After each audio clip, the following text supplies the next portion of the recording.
5 సంవత్సరాలైనప్పుడు మన భారత రాజ్యాంగం రచించుకోవాలి కాబట్టి భారత రాజ్యాంగం రచించే తరుణంలో వాళ్ళు మేధావులు అంబేద్కర్తో పాటు వాళ్ళు మేధావులు అందరూ కూర్చుండి రాజ్యాంగం రచించి దానికి రిజర్వేషన్లు కల్పనలో భాగంగా ఎస్సీ ఎస్టీలకు మాత్రమే ఇవ్వాలి, మిగతా సబ్బన్న కులాలైనటువంటి వృత్తి కులాలైన బీసీలకు ఇవ్వకూడదని ఆ తరుణంలో అడ్డుపడ్డ సందర్భం మన కళ్ళారా మన పాఠ్యపుస్తకాలలో మన గ్రంథాలలో చూస్తూనే ఉన్నాం. అది ఈరోజు కూడా ఆ రోజు అంబేద్కర్ గారు చెప్పిన 10 సంవత్సరాల్లో రాజ్యాంగాన్ని మళ్ళీ రిజర్వేషన్ మార్చుకోమని క్లుప్తంగా తెలియజేసిన సందర్భాన్ని ఈరోజు తొక్కిపెట్టి బీసీలకు అడుగడుగున అన్యాయం చేస్తున్న ఈ ప్రభుత్వాలకు వ్యతిరేకంగా నేడు జనాభాలో భారతదేశంలో 55% బీసీలు ఉన్నా, రాష్ట్రంలో 54.5% బీసీలు ఉన్నప్పటికీ రిజర్వేషన్ ఎక్కడ ఇవ్వకపోవడం వల్ల దాన్ని ఏదో తూతూ మంత్రంగా 22, 23 ఇస్తున్నామని ఏదో తల్లిబొల్లి మాట చెప్పి మా బీసీలను ఓట్లుగా చూస్తున్నారు తప్ప వ్యక్తులుగా మనుషులుగా చూస్తలేరనేది ఒక బాధాకరమైన విషయాన్ని వ్యక్తం చేస్తున్నాం. రెండవ విషయము, ఈరోజు రాష్ట్రంలో జరుగుతున్న ఏదైతే ఈ రిజర్వేషన్ల మీద ఉందో ఈ రిజర్వేషన్లను ముందే చెప్పినాం. మేధావి వర్గం అందరూ కూడా చెప్పినారు. ఏమని?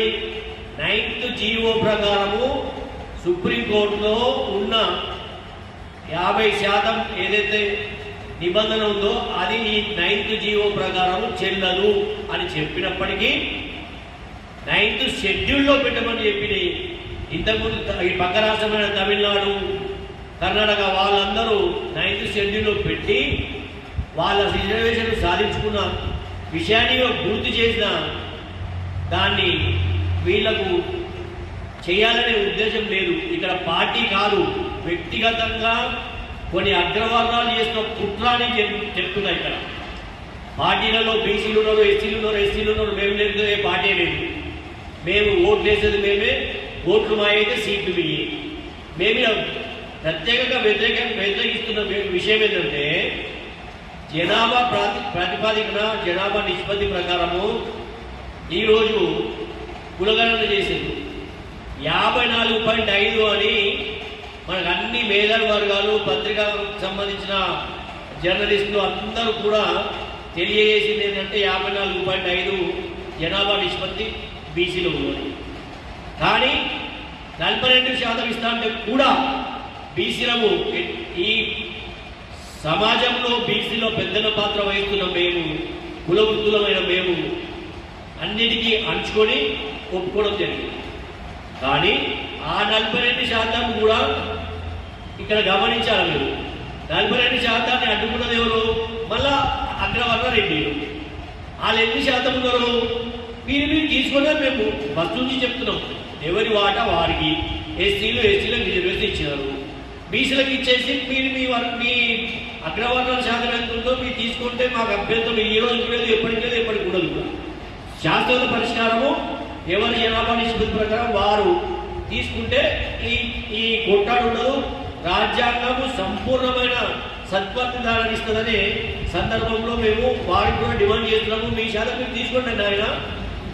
ఈరోజు అట్లా కాదు, మమ్మల్ని ఓటర్గా ఆట బొమ్మలుగా చిత్రీకరిస్తూ మాలో బాగా కొట్లాడ పెట్టి మా వర్గాలను వేలం చేసి మీ అగ్రవర్ణాలు పార్టీలలో మీ పార్టీలకు ఏదో నామమాత్రం సర్పంచులు, ఎంపీడీసీలు, జెడ్పీడీసీలు, మీరు ఎమ్మెల్యేలు, ఎంపీలు, మినిస్టర్లు మాత్రం మేము, ముఖ్యమంత్రులు మేము అనే ఈ విషయాన్ని మేము బీసీ వర్గాలు, ఎస్సీ ఎస్టీ వర్గాలు అన్నీ గమనిస్తున్నాము. నేను చెప్పేది ఏంటంటే ఒకరోజు మాకు చదువు లేదు, మేము మీరు చెప్పినట్టు ఆడినట్టు ఆడినాం. కానీ ఈరోజు మాకు చదువు వచ్చింది. మేము ఇప్పుడు ఒకటైతున్నాం. ఎస్సీ ఎస్టీ బీసీ అందరం మైనార్టీలు కూడా మాకు ముందుకు వస్తున్నారు. మేము కళ్ళు తెరిస్తే మీరు ఎక్కడ ఉండరు. అయినా మేము ఇంకా ఓటర్లుగానే మీకు సేవలు అందిస్తున్నందుకు మేము సిగ్గుపడుతున్నాం. మా బీసీలకు ప్రత్యేకంగా మా బీసీల గురించి చెప్పాల్సింది ఏంటంటే, అయ్యా ఏ పార్టీలైనా ఉండు, ఈ ప్రజాస్వామ్య భారతదేశంలో నీకు హక్కు చేస్తుంది ఎవరికి? మళ్ళా మనమే మాట్లాడుతున్నాం, బీసీలమే అందులో ఉంటాము, అందులోనే వాళ్ళకు భూమి కాస్తాము, వాళ్ళకు సీట్లు గెలిపిస్తాము, పదవి వాళ్ళకి అంటగడతాము, మళ్ళా బిచ్చగాళ్ళు లేక మనము అది కావాలి రిజర్వేషన్ ఇది కావాలనే పరిస్థితిని వ్యతిరేకిస్తున్నాము. ఈరోజు తెలంగాణ సాధన కోసం ఏదైతే ఉరుదలు ఊహించిన ఈ తెలంగాణ గడ్డ మీద ఉన్న బీసీలు ఎస్సీ ఎస్టీలు లేకపోతే ఈ తెలంగాణ వచ్చేది కాదు. ఆ రోజే డాక్టర్ జయశంకర్ గారు చెప్పారు, అయ్యా జాగ్రత్త, ఈ తెలంగాణ ఉద్యమంలో సామాజిక న్యాయం జరగదు, ఒకవేళ అట్లాంటి పరిస్థితి నాకు కనపడుతుంది, దయచేసి మీరు తస్మత్ జాగ్రత్త అని చెప్పినప్పటికీ కూడా మా బీసీలకు ఏందో తెలియదు, మరి జ్ఞానం లేక కాదు, మరి మేధావులు కాదని కాదు, మరి నాయకత్వ లక్షణాలు లేక కాదు, ప్రజాప్రతినిధులు లేక కాదు, అంతా మేమై వారికి అంటగట్టడము, వారిని పెద్దరిగా చెలాయించే పరిస్థితికి తీసుకొచ్చింది మేమే. దీనికి సిగ్గుపడుతున్నాం. ఈ సందర్భంగా ఇక్కడైనా తెల్లారేదేం లేదు, స్వతంత్రం వచ్చి 75 సంవత్సరాలు అయింది, ఎక్కడేసే భూములు అక్కడే ఉంది. దీన్ని మార్చుకోవాల్సిన అవసరం మన బీసీల పై ఉంది. ఎస్సీ ఎస్టీల రిజర్వేషన్ వాళ్ళకు కూడా పెంచాల్సిన అవసరం ఉంది. జనాభా నిష్పత్తి ప్రకారము వాళ్ళకు కూడా పెంచాల్సిన అవసరం ఉంది. అందుకొరకే ఈ సందర్భంగా బీసీలు ఏకమైనందుకు సంతోషం. ఈ సంతోషంలో రాష్ట్ర వ్యాప్త బంధులు 18 తారీఖున ఇవ్వడం ఒకందుకు ఒక మెట్టెక్కిన మేము కనిపిస్తున్నాం. అయితే మనము ఈ ప్రెస్ మీట్లలో కానీ పేపర్లో కానీ హైదరాబాద్ కూర్చొని మేము చెప్పేసి వాళ్ళు బంద్ చేస్తారంటే మన బీసీలు ఎస్సీ ఎస్టీలు ఇంకా వాళ్ళకు భయం ఉంది. అయ్యో దీనికి వచ్చి ప్రెస్ మీట్లో కూర్చోబెడుతుంటే మా ఎమ్మెల్యే ఏమంటాడు, మా పార్టీ సభ్యత్వం రద్దు చేస్తారనే భయం ఇంకా ఉంది. స్వతంత్ర భారతదేశంలో ఒక పార్టీలో ఉన్న వ్యక్తి తన హక్కుని, తన సంబంధించిన ఏదైనా కోల్పోతే మాట్లాడే హక్కు తనకు ఉంది. పార్టీ ఈ సిద్ధాంతాలలో ఉన్నప్పటికీ కూడా తన వ్యక్తిగత జీవితంలో భాగమై మన హక్కుల కోసం పోరాటం చేయమని రాజ్యాంగం తెలిపింది. అయినా ఇంకా భయం భయం భయం భయం భయం. ఈ భయాన్ని వీడని ముందు మీ అగ్రవర్ణాల కొరకు సేవ చేస్తున్నామని జీవిత సంకల్పం చేసుకోండి. మేము సేవకులం కాదు, పాలకులమని. ఇంత నిష్పత్తి ప్రకారం ఉన్నాం, చెప్పుకోవడానికి మట్టుకే పనిచేస్తున్నాం. ఈరోజు మనం చెప్పడం కాదు, సాధించే వరకు మనం పోరాటం చేయాల్సిన అవసరం ఇక్కడ ఉంది. ఈ పోరాటంలో అన్ని మీ పార్టీలు ఉండండి, ఏ పార్టీలో ఉండండి. బీసీ ఉద్యమం అనేది నువ్వు బీసీ కాదా, నీ బిడ్డ బీసీ కాదా, నీ భార్య బీసీ కాదా, మీ అమ్మ, మీ తల్లి, మీ తాతలు ముత్తాతలు బీసీ నుంచి రాలేదా? మరి ఈరోజు అగ్రవర్ణాలకు పుట్టినాము మనము కాదు కదా. మరి అగ్రవర్ణాలకు పుట్టిన వాళ్ళు లెక్క వాళ్ళ కొడుకులు, వాళ్ళ పిల్లలు మంచి వ్యాపారం చేసుకుంటే హాయిగా బెన్నికాలలో, ఆడికాలలో విలాసవంతమైన జీవితాలు గడుపుతున్న వాళ్ళని మనం సేవకులమేనా అని ప్రశ్నిస్తున్నా ఇక్కడ నేను మా బీసీలారా తస్మాత్ జాగ్రత్త. మనం ఏకం కాకపోతే మన భవిష్యత్తు అయిపోయింది. మనకు ఉద్యోగం రాలేదు, ఉపాధి రాలేదు, ఏ వాట మనకు దక్కలేదు. ఇకనైనా భవిష్యత్తులో మన పిల్లల కొరకు మన జీవితాల్లో సగం దశ ముగిసిన భవిష్యత్ పోరాటంలో భాగమై మన పిల్లల భవిష్యత్తు కోసం రేపు రిజర్వేషన్లు వస్తే మీరు బీసీ ఇంటికి ఒక ఉద్యోగం వస్తుంది అని అప్పుడు చెప్పిన మన కేసీఆర్ గారు ఇదంతా మోసం. ఈ మోసాలకు మోసపోకుండా భవిష్యత్తు ప్రణాళిక చేసుకొని మీరు మీ కష్టం చేసుకొని, బీసీలు ఎవరి కష్టం వృత్తిరీత్యా బీసీలు అన్ని పనులు చేసేవారు.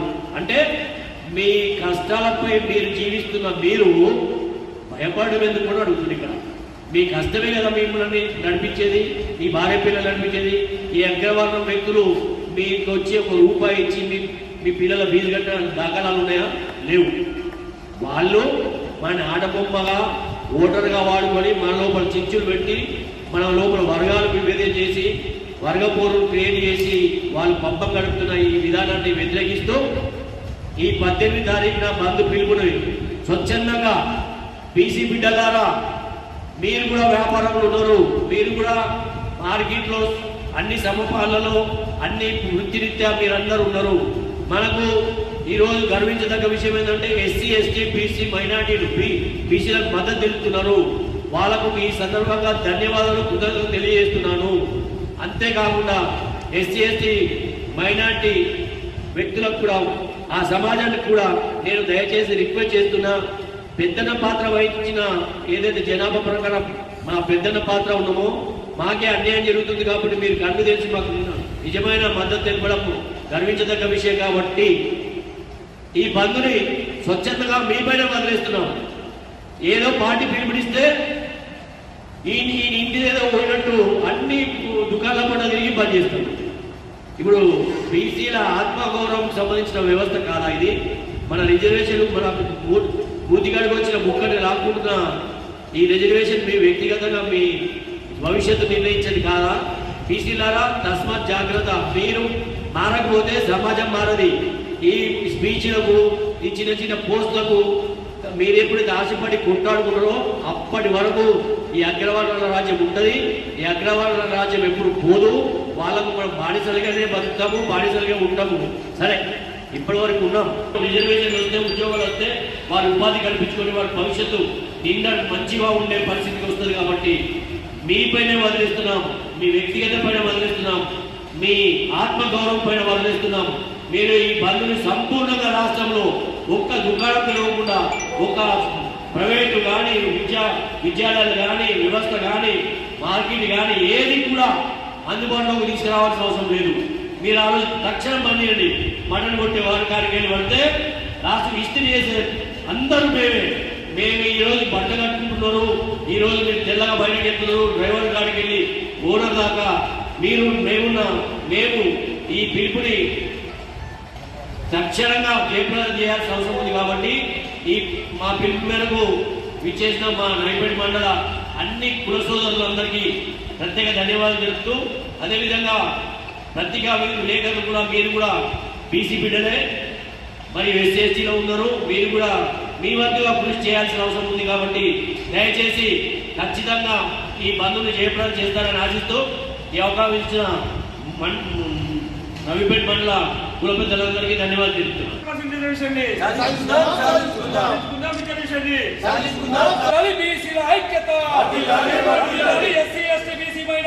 ఐక్యత